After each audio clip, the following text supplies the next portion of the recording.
সল্টলেকের এই ঘটনার পর ফেসবুকে হঠাৎ করেই দেখতে পাচ্ছি মানে আমাদের এমনি নর্মাল যা বেশিরভাগ মানুষের প্রোফাইল হয় সেরকমই ফলোয়ার, তারা তাদের প্রিয় নেতাদের জন্য একটা করে পোস্ট করছে। এই ভিডিওটা একটু লম্বা হতে পারে, কিন্তু ভিডিওটা যদি পুরো আপনারা দেখেন তাহলে বুঝতে পারবেন অতিরিক্ত জঘন্য পলিটিক্স আমাদের বাংলাকে কি করে নষ্ট করছে। পোস্টগুলো এরকম, তাতে শুভশ্রীর কি দোষ ছিল, তাকে তো ইনভাইট করা হয়েছে, তারপর কেউ কেউ বলছে এই নেতাদের কি দোষ ছিল, এই নেতাদের কেন দোষারোপ করা হচ্ছে, যারা ভাঙচুর করেছে তাদের বলুন, এটা তো ছিল এজেন্সির, এরকম টাইপের পোস্ট আপনাদেরও সামনে হয়তো আসছে। আর সেই প্রোফাইলগুলোতে আপনি গিয়ে যদি ঢুকে দেখেন, আমিও যেটা দেখলাম সেখানে দেখা যাচ্ছে প্রোফাইলে খুব ভালো করেই কোনো না কোনো মানে নেতা দাদাদের সাথে এদের ওঠা বসা, কোনো না কোনো পার্টিতে এরা যাচ্ছে। এই সব পোস্টে এরা কিন্তু ভরে ভরে গালিই খাচ্ছে। কেউ কেউ আবার সেটা সহ্য না করতে পেরে কমেন্টটা অফ করে দিচ্ছে। এই যোদ্ধাদের আসলে নামানো হয়েছে ফেসবুকে যে পার্টির দিক থেকে আই ওয়াশ করানোর জন্য, ন্যারেটিভ ওয়ার করানোর জন্য। পার্টির দাদারাও তো এখন জানে যে সোশ্যাল মিডিয়ার যদি জায়গা করতে হয় তাহলে এনাদের ইউজ করতে হবে, তাই কেউ কেউ অনিচ্ছাবশত এই পোস্ট করছে, তারাই কমেন্টগুলো অফ করছে। এদের পুরো ইনস্ট্রাকশন দেওয়া আছে যে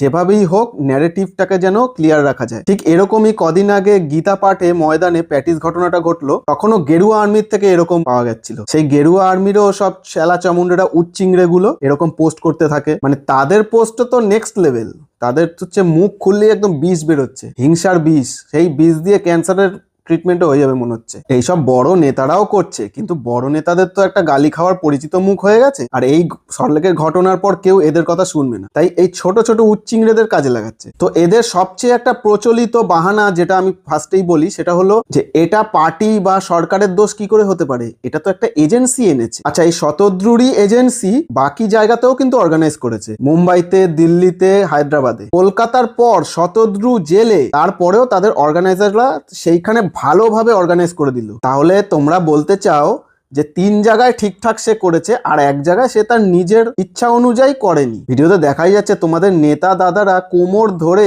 মেসির বারবার ফটো তুলে যাচ্ছে, তার ফ্যামিলি যারা যারা ছিল সবাইকে নিয়ে এসছে, তার ড্রাইভার, তার কর্মচারী কারা আছে তাদেরকে জোর জবরদস্তি ফটো তোলাচ্ছে। একবার তো এরকমও দেখা গেল মেসির সিকিউরিটিরা তাকে ঠেলে সরিয়ে দিচ্ছিল, তাও সে জোর জবরদস্তি তার ফর্মা দেখিয়ে তার কে একজন ঘনিষ্ঠ আছে তাকে দিয়ে ফটো একটা তুলিয়ে নিল। যাকে পাচ্ছে তাকে দিয়ে ফটো তোলাচ্ছে। পুরো বোঝা যাচ্ছে মেসি সেখানে বিরক্তই হচ্ছিল। হায়দ্রাবাদেও রাহুল গান্ধী মেসির সাথে কথা বলেছে, সেটাকে বলে কথা বলার একটা পার্সোনালিটি। কিভাবে দাঁড়াতে হয় একটা বড় মানুষের পাশে, কিভাবে তার সাথে কমিউনিকেট করতে হয়, এটা শেখা দরকার। আমি কোনো রাজনৈতিক দলের সাপোর্টার না, সেটা আমার ভিডিও দেখলেই বোঝা যায়। কিন্তু এখানে যেটা দেখা যাচ্ছে, এখানকার নেতারা মেসি পাত্তা দিচ্ছে না, মানে হ্যাংলার মতন তার পাশে গিয়ে জোর জবরদস্তি করছে, কারণ সে বাংলায় আছে না। এবার আসি শুভশ্রী, রাজুদা, যারা সো কল্ড ইনভাইট হয়ে এসছে তাদের কথা, তাদেরকে কেন বলা হচ্ছে? হ্যাঁ অবশ্যই, শুধু তাকে বলা ঠিক না, যে কজন ছিল তা সবাইকে বলা উচিত। এরকম আবার অনেকে বলছে শুভশ্রীর যেহেতু একটু চেনা মুখ তাই সবাই শুভশ্রীকেই টার্গেট করছে। মানে ওদের বক্তব্য, শুভশ্রীকে যেমন টার্গেট করছো সেরকম আদার্সকেও টার্গেট করো, সবাইকে একসাথে করো, নয়তো একজনকেও করো না। মানে নিজের দায় থেকে যেভাবেই হোক বেরোতে পারলে হলো। ওই জন্যই তার একটা বড় পাঁচালি লিখেছে ফেসবুকে। তো তোমার দাদার আর শতদ্রু এবার টলিউডের এত ভালো সম্পর্ক, ঘনিষ্ঠ, তো মেসি তো আগের দিন এসেছিল, শ্রীভূমিতেও গেছিল, হোটেলেও ছিল, তো তোমরা সেখানে দেখা করতে পারোনি? অন্য মাঠে যেগুলো হলো হায়দ্রাবাদ, মুম্বাইতে, যেখানে যারা ফুটবলের ভবিষ্যৎ, সে বাচ্চারা হোক বা যাই হোক, তাদেরকে দিয়ে সংবর্ধনা দেওয়া হলো, তো সেই সবগুলো এখানে কেন হলো না? নিজেদের লজ্জা করছে না যে সেইগুলো না হয়ে আমরা ঢ্যাপের ঢোল হয়ে তার সাথে দেখা করতে চলে গেলাম? এবার আমি বলি, আগের দিন বা তার আগের দিন তোমরা কেন দেখা করতে পারোনি? কারণ সেখানে হাত ছিল শ্রীভূমির বড় নেতা, আর তোমাদের এইখানের টালিগঞ্জের বড় নেতার তো তার সাথে একটু রেশারেশি আছে, তাই সে সেখানে যা যা কাণ্ড করেছে তার থেকে তো তাকে ছাপিয়ে যেতে হবে সল্টলেকে। তোমাদের খেলা হবে মিনিংটা হচ্ছে এটাই, যে কিভাবে কে রেশারেশি করে নিজেদের নামটাকে বাড়াতে পারবে, এটাই হচ্ছে তোমাদের খেলা। আর শতদ্রুতার সাথে এত যখন ঘনিষ্ঠতা, তো ঠিক মাঝখান দিয়ে শতদ্রুতাকে জেলে ঠুকিয়ে নিজেরা এত ঝাড়া হাত পা হওয়ার চেষ্টা করছো কেন? মানে মানুষ যেখানে দেখতে পাচ্ছে কাদের দোষ,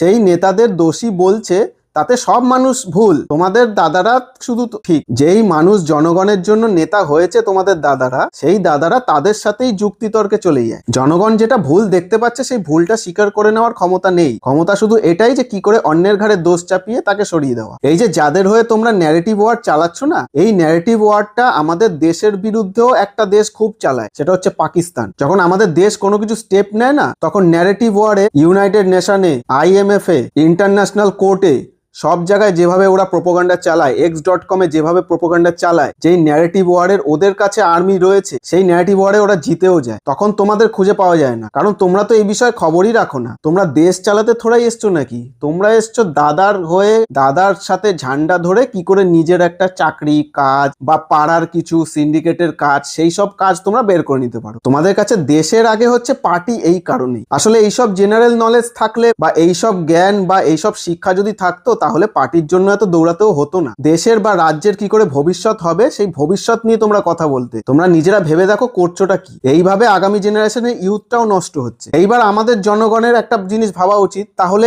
এদের যদি না হয় তাহলে অন্য কোন পার্টিকে আমরা আনবো। এবার অন্য পার্টির গল্প বলি। ময়দানের এই প্যাটিস কাণ্ডে সেই সময় গেরুয়া আর্মির এই ফেসবুকের উচ্চিংড়ে গুলো, যেগুলো ভিডিও বানিয়ে বানিয়ে অনেক কিছু ন্যারেশন নিয়ে একদম কথা বলতে এসছে, মানে এরা যে আসবে আমাদের রাজ্যে, আসতে চায়, তো এদের কাছে আমাদের রাজ্যের ভালো করার জন্য কি ব্লুপ্রিন্ট আছে, কি করবে, সেই সব নিয়ে কোনো কথা নেই। সিধা একদম ধর্মতে কোপ মারো, একদম ধর্মের আবেগটাকে জাগিয়ে তোলো, পুরো বুঝিয়ে দাও ইউথের মধ্যে যে অন্য একটা যে কমিউনিটি, পুরো তারা খারাপ, তারা ভালো না। যেই কমিউনিটিটা এক সময় আমাদের সাথে মিলেমিশেই থাকতো সবাই, সেই সময় মানুষের শিক্ষার হার বেশি ছিল। আর এখন যেই ধর্ম করিয়ে শিক্ষাটাকে আরো কমিয়ে আনছে এরা, সেটার জন্য এদের কোনো যায় আসে না। কারণ আলটিমেটলি যেই সরকার এখন আছে, এখনের যে লোকটা যা করছে, তারাও সেরকমই কোনো একটা ন্যারেশন নিয়েই আসছে। মানে ঘুরে ফিরে আপনি যদি পরিবর্তন আনেনও, তাহলেও কি হবে আপনারা নিজেরাই ভাবুন। কোনো জায়গা বা দেশ লিডারের জন্য যা না খারাপ হয়, তার অনেক বেশি খারাপ হয় তাদের এই নিচে থাকা নেতা উচ্চিংড়েগুলোর জন্য। ওই ক্রিকেট খেলায় যেরকম হতো যে সব কটা মগার দল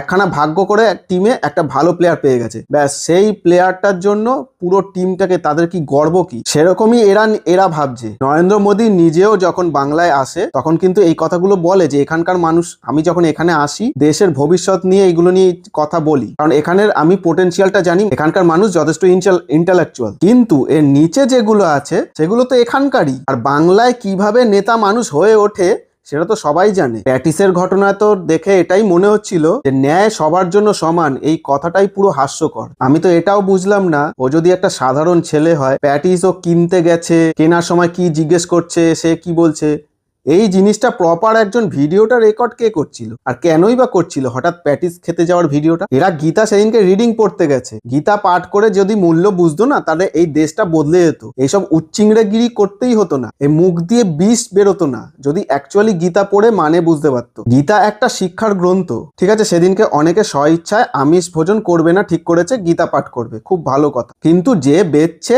তুমি সিম্পল ইগনোর করে দিতে পারতে। আর প্যাটিসওয়ালাদের কাছে দুটো জিনিসই থাকে, নন ভেজ, ভেজ, দুটোই। যেহেতু প্যাটিসওয়ালার নামটা অন্যরকম বেরিয়ে গেল, তখন তার রোষ বেরিয়ে গেল অনেক। তার উপর সবাই মিলে ঝাঁপিয়ে পড়লো, একদম জোর জুলুম কি, তার থেকে তার বাবার বয়সী লোকটাকে এই করছে। তারপর পরে যখন গ্রেপ্তার করেছে, তখন কেঁদে সবার সিম্প্যাথি নিচ্ছে। তুই তো খুব গীতা পড়েছিস। কৃষ্ণ সত্যবালাকে 100 বার ক্ষমা করেছিল, মহাভারতে সেটা লেখা আছে। এই যে যারা বলছো মেসিকে তো শতদ্রুতা এনেছে, তার এজেন্সি এনেছে, আচ্ছা শতদ্রুতা যদি বলতো তোমাদের নেতাদের, দাদা তোমরা এক জায়গায় চলে যাও, এখানে ভিড় করো না, মেসিকে এখন একটা রাউন্ড আপ করাতে হবে, মানুষ তাকে দেখতে চাইছে, শতদ্রুতার খাড়ে কটা মাথা এইগুলো নেতাদের বলবে তোমাদের? কারণ আমি বলছি, তোমাদের নেতাদের ভয় পায় মানুষ, আমিও ভয় পাই। এই ভয়ের রাজত্ব দিয়ে তোমরা নাম দিয়েছো সিটি অফ জয় না, সিটি অফ ভয়। আর রইল গিয়ে শতদ্রুতার একটা ব্যবসা, একটা এজেন্সি, একটা বিজনেস। শতদ্রুতা চাইলে বাংলার বাইরে গিয়েও সেই বিজনেসটা করতে পারে, কিন্তু শতদ্রুতা এখানে বাংলার ছেলে, সে এখানে থেকেই ব্যবসা করে। এবার তোমরা ভাবো, যারা অন্য এজেন্সি বা অন্য যারা ব্যবসা করে, তারা কিন্তু আবারও দেখলো যে একটা ব্যবসায়ীকে আবার এরকম বোকা বানিয়ে জেলে ঢুকিয়ে দেওয়া হলো, আর সেই এজেন্সির কি হাল হলো। তোমার কি মনে হয় অন্য কোনো ব্যবসা আবারও কি এই দেখে বাংলায় ঢুকতে চাইবে? ওই ঘুরে ফিরে একই দাঁড়ালো। বাংলায় শিল্প ব্যবসা কেন বাইরে যাচ্ছে, তার কারণ আবার তোরা দিলি। এইসব দেখেই আরোই কোনোদিন আসবে না বাংলাতে। আশা করি এবার আপনারা বুঝে গেছেন কোন দিকে আস্তে আস্তে বাংলা এগোচ্ছে। এরকম চলতে থাকলে সত্যি কথা বলছি, বাংলা এরকমই লোভী মানুষদের ভিতরে পুরো ডুবে যাবে।